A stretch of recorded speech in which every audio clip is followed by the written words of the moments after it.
Hey there, I'm Matt. And I'm Ollie. Welcome to Starting Strong, Thriving in the First Years of Preaching. A podcast where we help preachers starting out in ministry to navigate the journey from seminary to Sunday morning. We're not the experts, but we are bringing the experts to you. Each episode we interview experienced ministers who share the practical wisdom they wish someone had told them when they were starting out. And so whether you're preaching weekly or monthly, we're here to help you develop healthy habits that will serve you for years to come. And today is outline and structure. Let's listen in. Well, hi, and welcome to today's episode of Starting Strong. My name's Matt. And I'm Ollie. And today on our episode of Starting Strong, we're very excited to have Peter Adam. Peter, thanks for coming along and joining us today. We're very much looking forward to it. Now, to help get to know our guests, we'll be asking a few different get to know you just to start off with. Yeah. So could you give us a 30-second snapshot of Peter? Who are you? What's your background? 30-second snapshot. Peter Adam, third son, converted when I was 16 into a non-Christian family. Yeah. Mentored for 3 years by the man who converted me, which was a wonderful investment. Headed into the ministry early in life, was ordained when I was 23, and I've worked in Australia, England, and done lots of preaching conferences in Asia and England and North America. Wow, that sounds fantastic, eh? And particularly over just the last 12 months, what's been a particular joy in your preaching ministry? I run preaching seminars, workshops for ministers. I really enjoy that because a couple of people preach and then we give feedback, and we're all learning from the sermon and also from the feedback we all give. So that's great. Yeah, it's good. But also I've started taking monthly service in an aged care facility just to get my nose in the door for the future. And there, of course, the sermon is, 4 or 5 minutes, a memory verse, basically. That's what we do. Yeah. And so the most recent time I was there, the memory verse was, "We love God because he first loved us." And I get everybody to say it together. Yeah. And there was a lady I'd met the time before, it was her first time at the service. And she was in the front row, and you could see her concentrating to get these words into her mind. And I think that's such a privilege. Yeah. So those 5-minute sermons are one of the delights of my life. Oh, that's cool. No, thanks for that. That does sound great, especially if it's people who have perhaps never been to church or haven't been to church in a long time. That's right. Well, I'd met her the week before, last time, and she said, "I haven't been in contact with God for a number of years, but I just thought I'd come along today." I said, "When were you last in contact with God?" She said, "Well, my parents were missionaries in China for 40 years, and I was born there." Wow. So I said, "Do you remember the Bible story that Jesus told about a shepherd who lost a little sheep? And he went out looking and looking and looking until he found it. Then he was so pleased he brought it home." I said, "Jesus has been looking for you and he's bringing you home." She said, "Isn't that nice?" That's great. Excellent. Well, praise God for that. That is great to hear. Yeah. For our final warm-up question, we've been asking, I don't know if this is casting your mind back a long time, but we've been asking people about their first ever sermon. I remember it. Yes. That's great. That's good. Do you want to share a bit about why is it so memorable? Why is it? It was 1967, not 1867, but 1967. I was in my first year in college. And there was a very small church in South Richmond with a congregation of 3 elderly persons. It was a branch church, so the vicar asked me to go there and preach. When I arrived, a little girl was there with a determined expression on her face and dragging her younger brother, whose nappy was falling off. She's fixed me with the beady eyes. I got out of the car. She said, "Do you love Jesus?" I said, Yes, I do. She said, I do too. My little brother doesn't yet, but he will soon. And the theme of the sermon was the cross, though I can't actually remember the text. I'm sure it was a useful text. But halfway through, I asked a rhetorical question, and the lady in the front row gave me an answer to it. So we were down to a kind of friendly conversation at that stage. Oh, that's great. We the theme of this podcast is about structure and outline, and we're wondering, when's a time that structures really helped land a sermon for you recently, and what made that structure work well for you? Sure. Yes, it's a subtle question, isn't it? Because the structure is partly determined by the Bible passage you're preaching on and what kind of Bible literature it is. Yeah. And partly structured by how you intend to apply the Bible passage to the people. I think structure is really important because I think a series of unrelated comments is not so much a train as a sort of series of disconnected carriages, which are not a train of thought, but disconnected carriages, which often make sense to the preacher, but actually don't make sense to the people because they don't know what the internal connection is. Yeah. So I want to say that structure is important. When I'm preparing a sermon, I start with the Bible, you'll be pleased to know. And I love working through the Bible passage. I'm in my happy space doing that, and I'm covering a piece of paper with all sorts of different ideas which I have. And I love that research bit.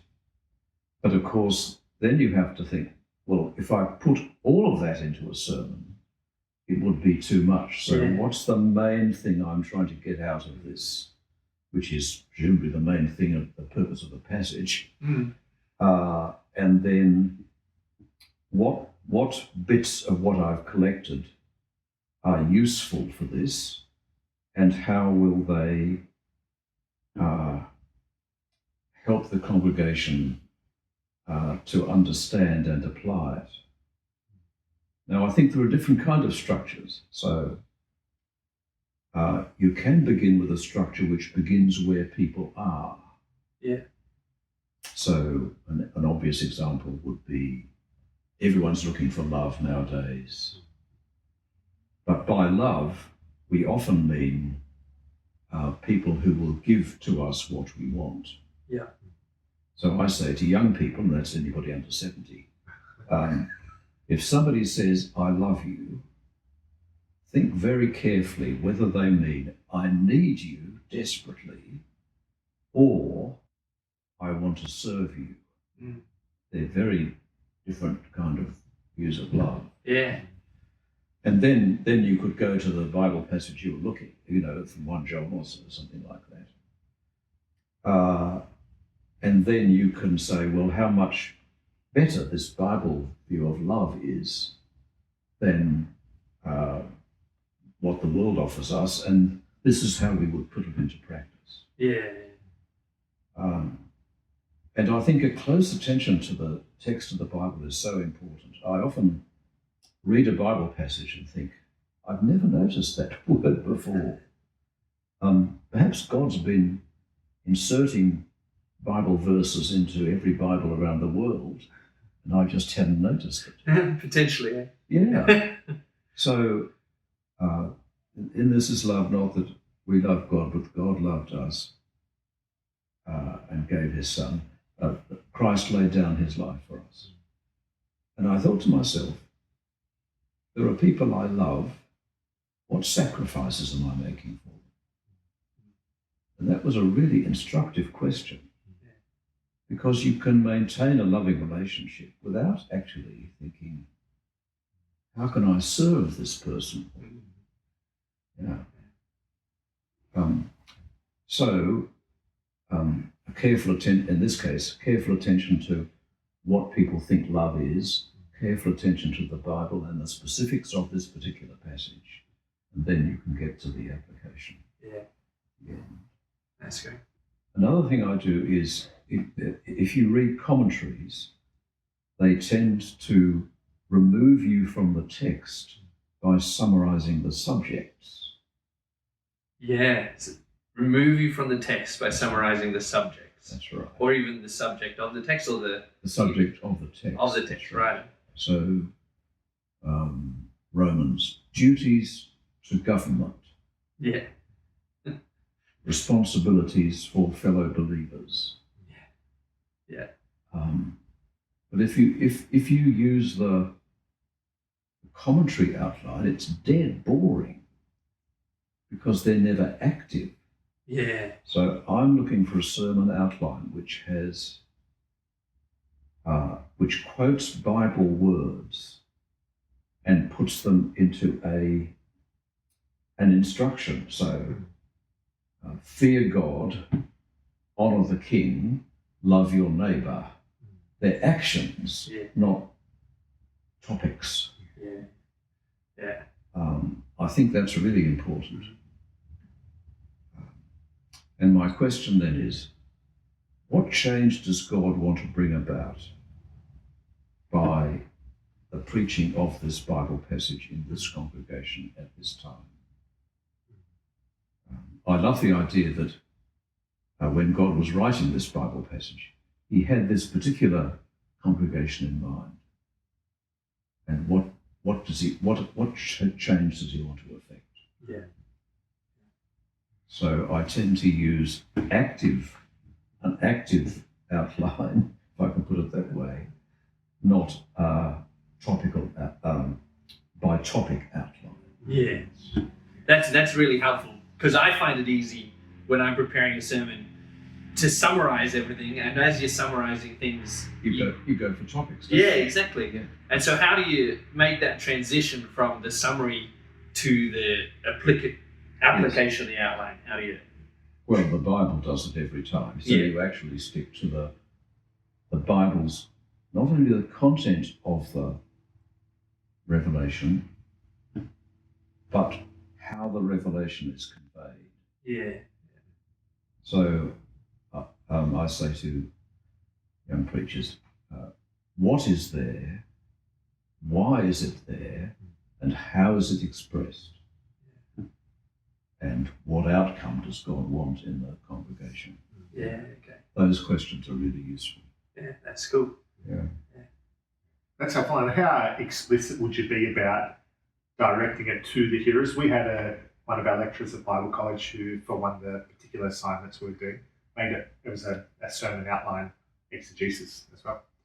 But he made it mandatory to have you in each of the points. Yes. How kind of direct would you be about having you or we or us, or would you still speak to us without having those kinds of words? Or Yes, will depend if those words were in the Bible text itself, then I wouldn't take them out. Yeah. But I wouldn't feel it necessary to. But saying fear God is implied. We all have to fear God. You have to fear God. So it's implied.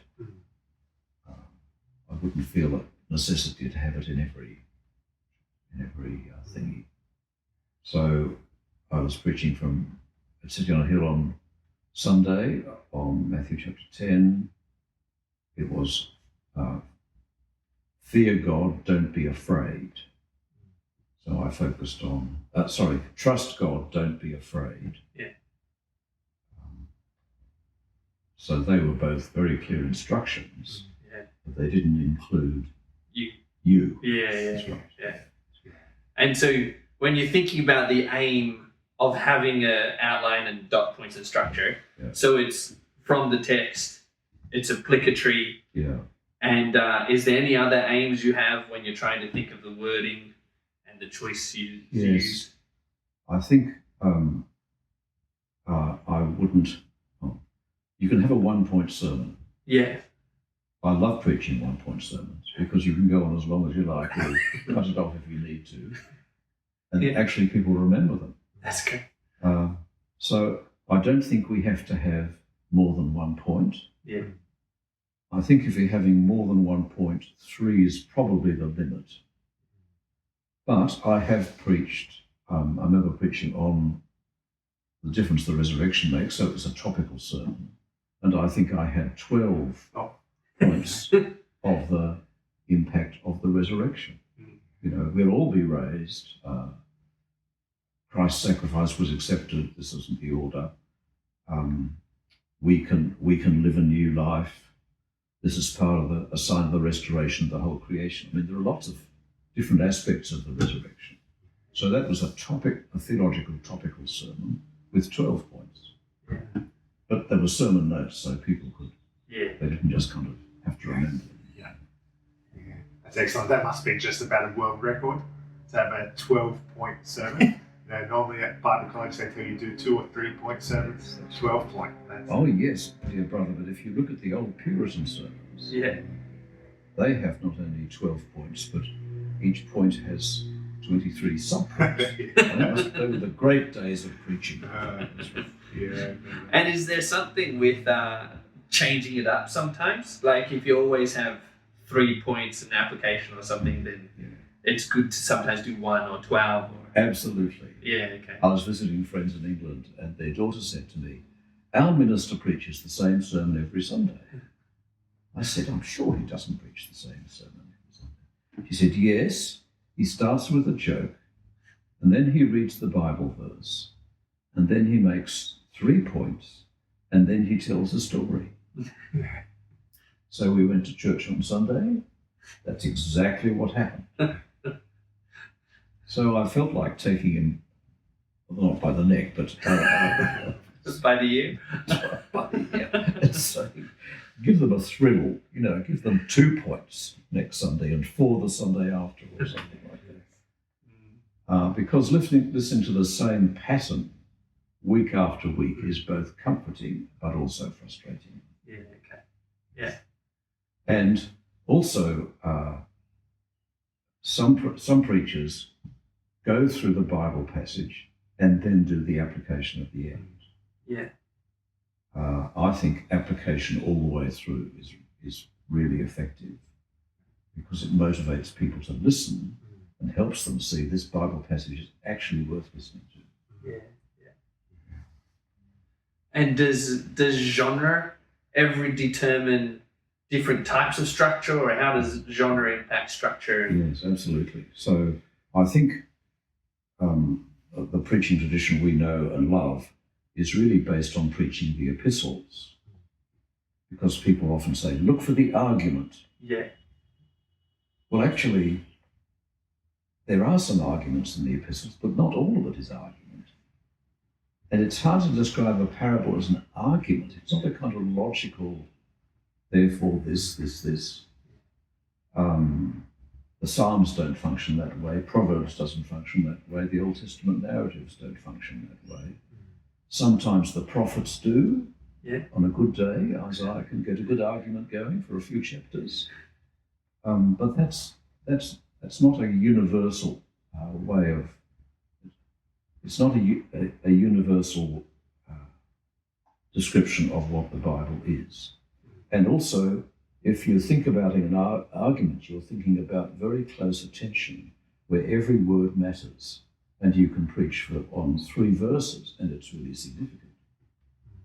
But if you go through Job preaching 3 verses at a time, well, there was a preacher who preached for 29 years on the book of Job. Wow. Joseph Carroll in London. Yeah. His neighbour, William Googe, preached for 36 years on Hebrews.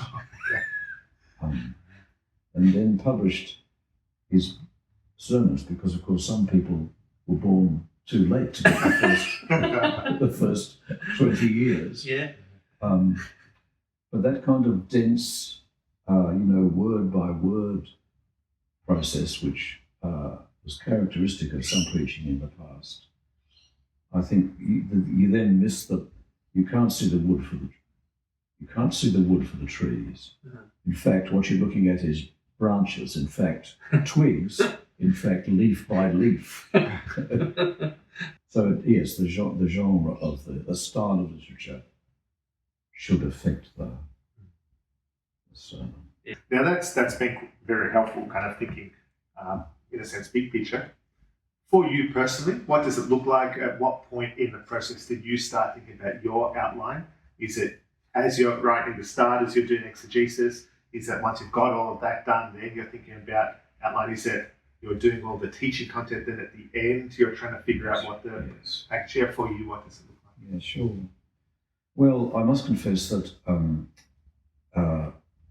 in my earlier preaching, I would spend all my time in the text, and the outline would represent the Bible passage I'm in, and then I'd end the sermon with, "And may God show us how to put this into practice in our lives," which is code for, I have no idea why Leviticus 13 is important, but it's there, so we should all be concentrating furiously. What I do now, on a good day, I should say, is discipline myself to spend half my time studying the text, the Bible passage, and half my time praying for the congregation who will hear it, and thinking through the following questions. What will people find hard to understand in the Bible passage? What will they find easy to understand? What will they naturally misunderstand? At what will they think, oh, that's good? Or at what stage will they think, I'm not sure that's right? And so part of the structure of my sermon is trying to engage those issues. Yeah. And I also learned from the Puritans to think of an inquirer and a very new Christian and someone who's been a Christian for a while and a Christian who's wobbling and an old saint. Yeah. So I'm thinking of this in terms of my time spent praying for the congregation. Yeah. And I find it useful to think now, if I was sitting down with, say, the inquirer, what would I, with that Bible passage, and we're doing a one-to-one Bible study, what would I say to them? Yeah. So I'm trying to do that process before I think of the outline. Yeah. Because that is what I want to do with the text for the congregation, and then I need to think of the outline of the sermon. So I might decide to have 2 points. Let's take the trust God, don't be afraid. Yeah. So for a new Christian, what does it mean to trust God? Well, it actually means you can not only trust Jesus for salvation, you can trust all your life to God. Mm-hmm. Isn't that exciting? Yeah. For the maturer Christian, well, we do learn to trust God, but often there are pockets of our life which we keep to ourselves, as it were. And growing as a Christian is actually learning to trust God for more and more of your life. Yeah. So you don't feel that if you don't provide for your future, then God, if you don't do it, God won't do it. Mm-hmm. Or whatever, or your health or something like that. Yeah. So what I'm doing is then thinking, how can I help different sorts of people grasp this and do it? Yeah. And for like you've seen a lot of guys just starting out, and is there any specific pointers you tell them like I imagine there's a lot you've already covered, but is there any specific you say to them when you're thinking about structure like this for guys just starting out weekly? The question is, what structure will help the people? So, preaching is not performance, it's actually ministry. And that young preachers and old preachers need to remember that. It's not my performance which matters. It's, am I serving these people to whom I'm preaching? So what outline will help them? Not what outline helps me say what I want to say, but what outline will help them grasp the sermon. Yeah. What style of outline will help. So in the aged care facility, one verse memorised is the outline which works, bizarrely enough. Yeah, that's right. Yeah. I love that. That's so helpful to put that focus on them. It's God's people we're wanting to love and care for and feed. So that's so helpful. So when I went to Durham to work at the university, and but I was working in a parish in which most people didn't have secondary education, and in which the minister was not noted for his biblical preaching, and in which they were used to 6-minute sermons. Yeah. So I went in and preached 6-minute sermons which made one point, but showed the people that the point came from the Bible passage. That was my educational aim, if you like. Yeah. Isn't it worth looking at the Bible? Because look what we discovered. Yeah. Training them to pay attention to the Bible. So that was beginning where they were, not being cross with them because they weren't there yet. Yeah, that's excellent. I love that. Perhaps a bit of a slight different thought or tangent. When you're coming up with your outlines or your structure, would you ever look at what someone else has done? So when you're working, would you look at what a commentary's done and do something similar? You might change some of the wording. Would you look at someone else's sermons? Would you look at one of your old sermons if you've preached on it in the past? And then, sure.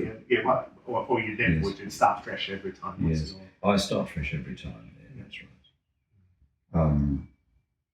And I will have looked at commentaries. I don't often look at other people's sermons because I think they're, John Calvin. You've heard of John Calvin? Yes. Yes. Just roughly. Yes. Well, he was a very significant reformer and preacher. But people recorded his sermons, that is, they wrote them down. But he was very opposed to them being published because then people would preach them elsewhere. Yeah. And he thought that the sermon he preached was particular to that congregation on that occasion. Now, I do flip through other people's sermons and have picked up good ideas, but it's not kind of part of my sermon preparation.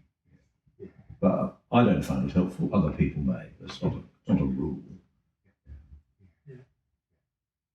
Which is a helpful reminder that, in a sense, we all work slightly differently. We all find different processes helpful, and as long as we're using that to unpack God's word and feed God's people. Yeah, that's what matters. Yes.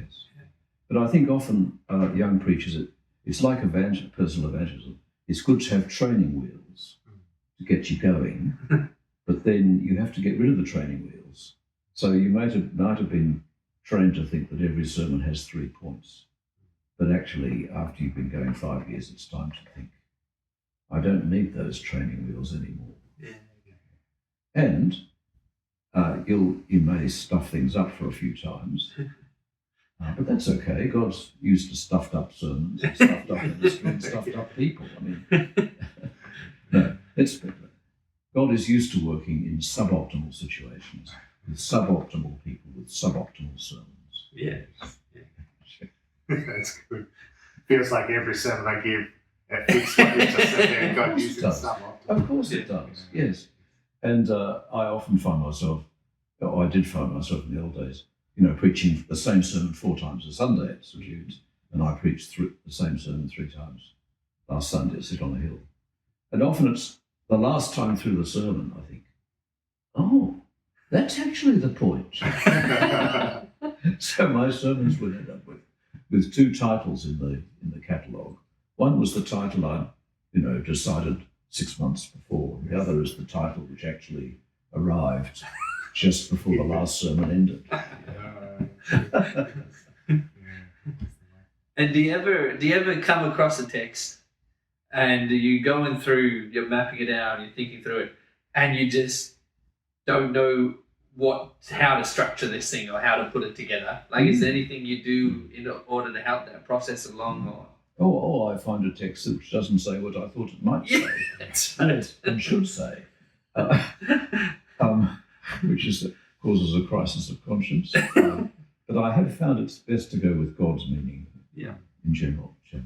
Yes. No. One should always go with God's meaning, of course. Yes, there are verses like that. Calvin's advice. When we find a text hard to understand, notice the we. We should not panic. We should ask God for his wisdom and then look through the Bible to find other Bible verses which might help us understand this one. Yeah, that's helpful. Scripture interpreting. Yes, that's right. Yes. One thing I do warn preachers about is universalizing one Bible passage. So imagine you're preaching through John's Gospel and you get to chapter 5 and it's the paralyzed man. And Jesus says, "Go and sin no more." Well, the obvious implication is that his paralysis is caused by his sin. Mm. But woe betide the preacher who then universalizes this and says, every illness, every setback in our lives must be the result of our own personal sin. Mm. Because when the preacher gets to John chapter 9, the disciples asked, who sinned, this man or his parents? And the answer is none. Mm. So often you can get a really powerful sermon on the passage of scripture you're preaching on, but actually need to think, does this powerful sermon fit into the whole revelation of scripture?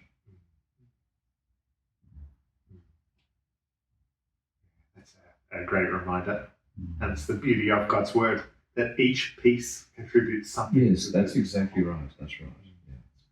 Now, our next question we thought we'd ask, is there anything that you've changed your mind on about structure and outline from when you first began to now? So you used to think a particular way or do a particular thing, and now you've changed since then? Yes, I think when I began, I used to think that sermons had to have more than one point. They should have 3 or perhaps 4. That's kind of training wheels that I picked up. And that's what sermons used to have in those days. So having a one-point sermon, I think, is a new discovery. Another discovery, which was significant for me, though, no, it does relate to this here. I've been preaching about 15 years when I suddenly realized that the Bible is mainly addressed not to individuals, but to God's people, to the church. So the prophets mainly prophesy to the nation. Paul's letters are mainly to the church at wherever, but even 1 or 2 Timothy and Titus end with grace be with you, plural you. So obviously the intention was the letter be read out to the church. Yeah. And I realized how often I'd applied the Bible to individuals, not to the corporate here means body life, as in the body of Christ, not to the corporate life of the church. But since then I've been struck again and again that, well, imagine you have a prayerless church. The prayer warriors will be discouraged. the young people will grow up thinking that prayerlessness is the normal Christian life. And the new Christians will grow up thinking that prayerlessness is the normal Christian life. Yeah. So, but if you have a prayerful church, not just there's a big prayer meeting, but husbands and wives are praying together, parents are praying with their children, people are praying after church together because of something they've discovered, and friends are praying together, and the staff team is praying together, then the prayer life of everybody will be enriched, challenged, stuff like that.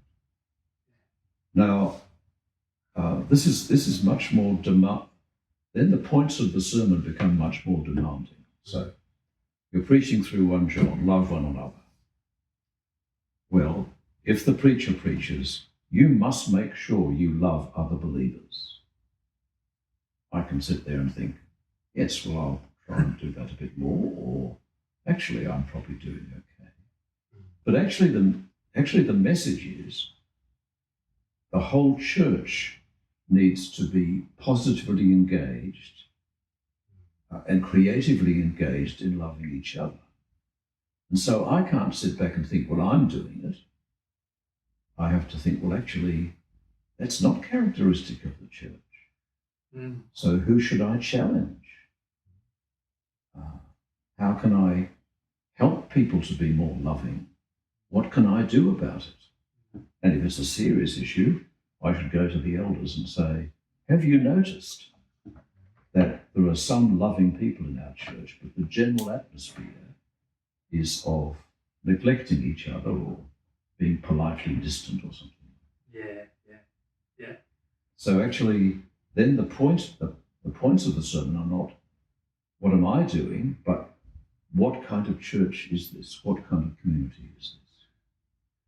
Yeah, and that's massive because often I find, even myself or others, you're sort of discouraging people thinking bigger than themselves. Yes, you know? that's Except right. Yeah. this is thinking bigger than yourself. It is. Yeah.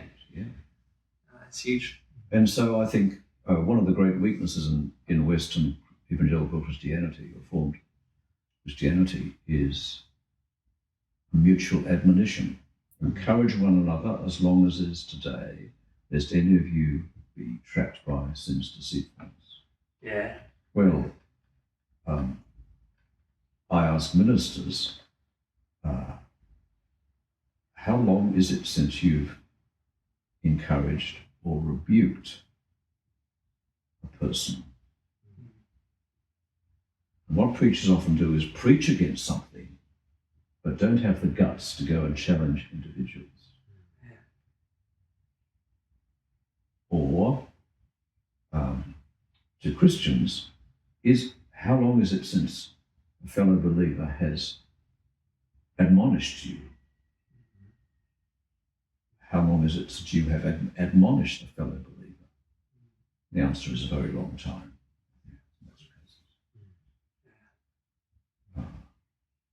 Yeah, that's helpful. And for new preachers just starting out, yes, sure. Have there been times where you see breakthroughs when they sort of get what sermon structure is about, or where they realize that it's less commentary and more applicatory, or what are some of the breakthroughs that new preachers get? Yes. Well, if they've been taught exegesis well, that's a great start.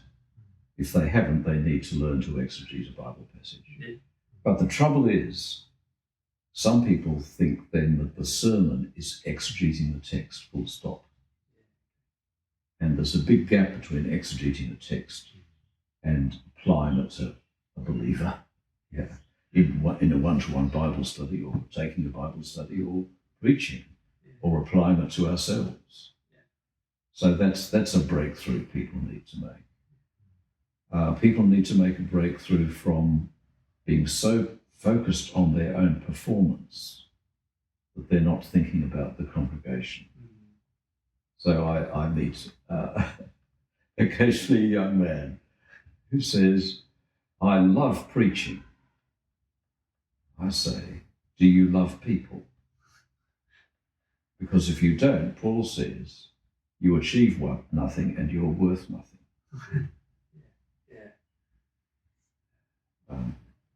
Just a bit of a discouragement, really. It's a good admonition. It is a good admonition. It's like a young man who said to me a couple of years ago, I want to be a combination of John Piper, Don Carson, and I forget who the other one was. Have you anything to say to me? I said, yes, repent.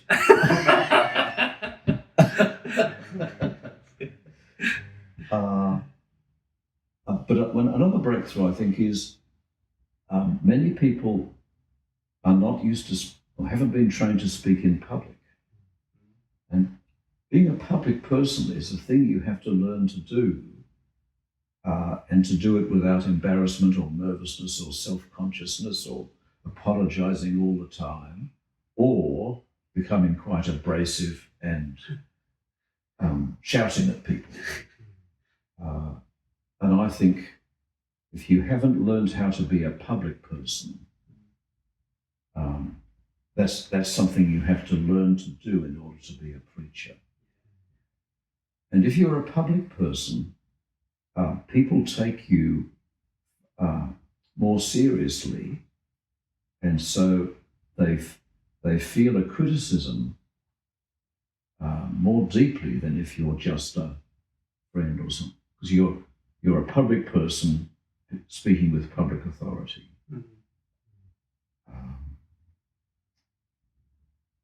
So I remember learning this, I think it must have been about 1987 or something like that. When you're talking to a group of friends in Australia, you can put people down and it's regarded as appropriate. But I was doing it during sermons, picking out a friend in the congregation and putting them down. And then I thought, actually, that will discourage newcomers because they won't know that I can put him down because he's a friend.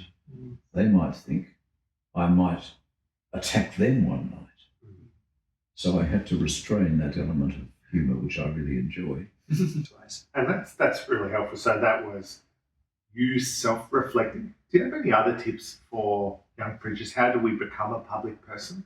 Yes. How do you work it if that's something that's important to do? Yes, that's Any right. tips on how to work Yeah, sure. Well, I think it's good to ask other people to point out to you if there are any aspects of the way you function in public which are not helpful. So if someone's very nervous in public, everyone gets on edge.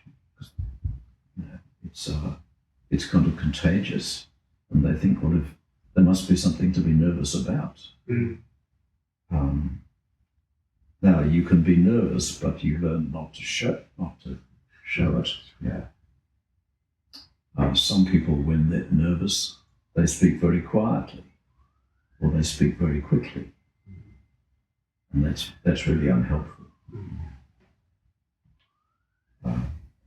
Yes, and another thing I tell preachers is the bigger the crowd and the larger the building, the slower you have to speak. Yeah.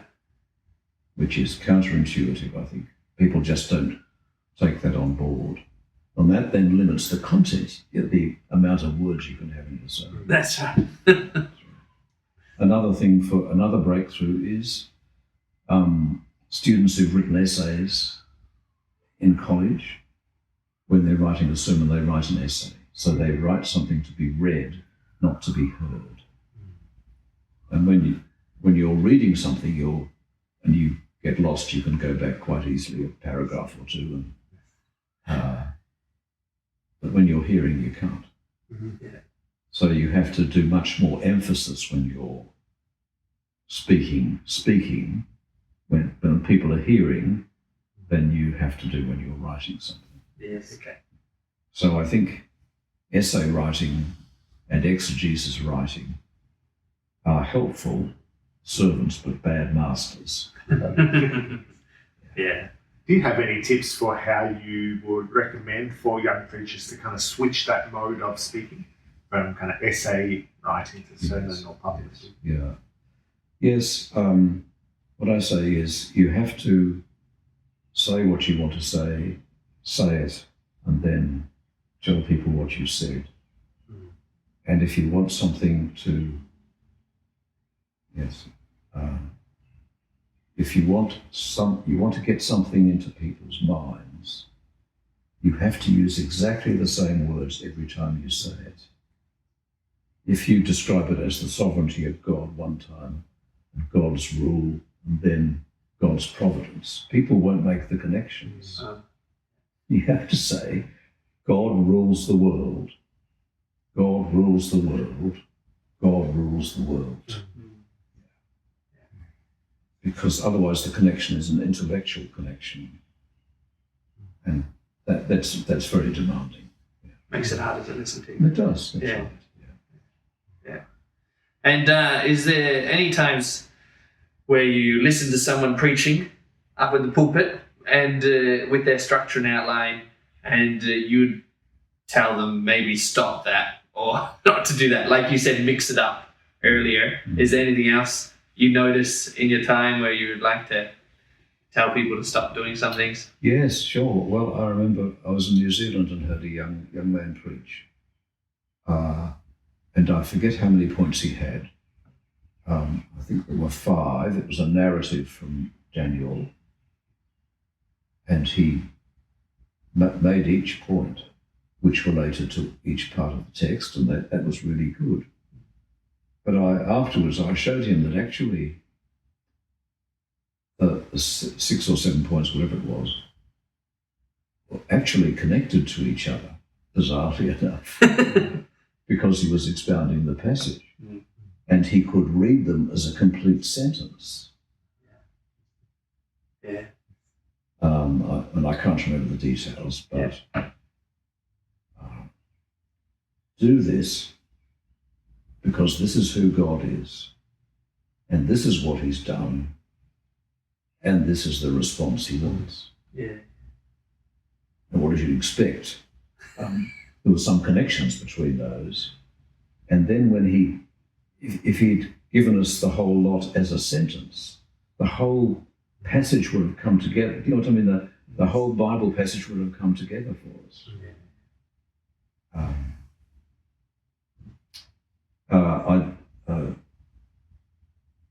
I wrote a little article on that called Turning Our Sermon Points from Silver to Gold, I think it was. Nice. And if you'll forgive this, I think it's on my website. Oh, good. Sure. Yeah. Yeah. What's your website? peteradam.org. Oh, nice. That's great. Good. We'll check it out. Yeah.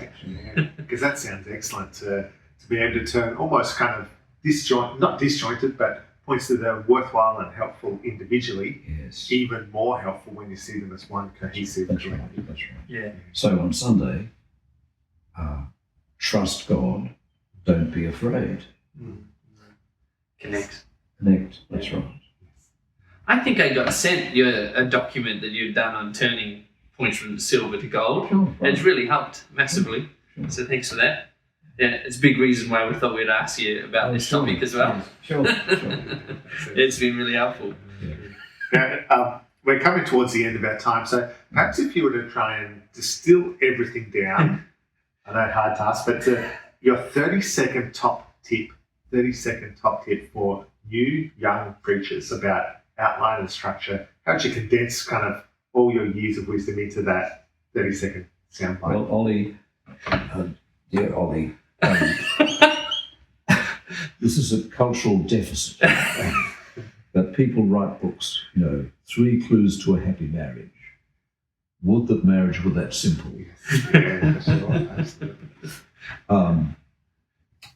Yes, love the text and love the people. Serve the text and serve the people. In that way, you'll be loving God and serving God. Perfect. You said if only it was that easy to do that short version, but then you've gone and done it for us. It's helpful. And if I can have a final word. Yes. Definitely. God is such a good housekeeper that nothing is wasted in his economy. No prayer, no act of ministry, no sacrifice, no endurance, no patience, no suffering. He uses it all for his glory.